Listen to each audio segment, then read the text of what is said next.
This is one of a series of midges I tie on straight shank hooks.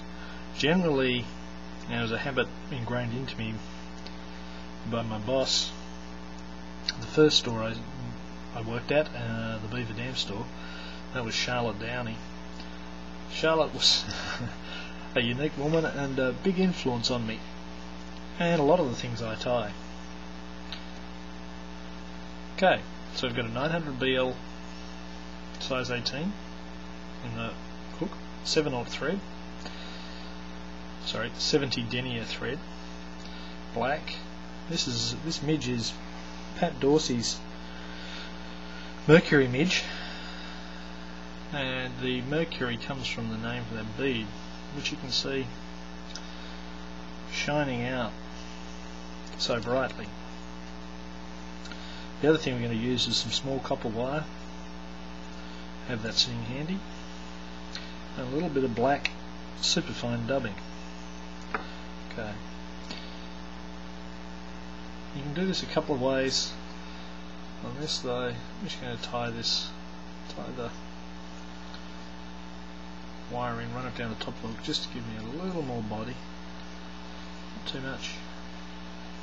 Basically touching turn, so you can see there's a few gaps. Just come down to the barb, back, forwards.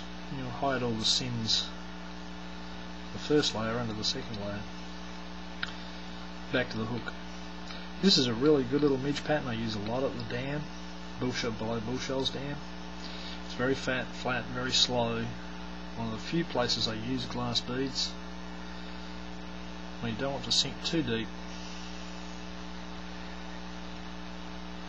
Nice and turns forward, up to the head. Don't have to be too neat at the finish here, because we're just going to dub a little thorax in.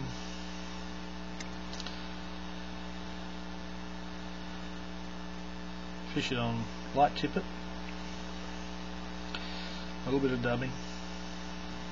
It's one trick you've probably seen me do before.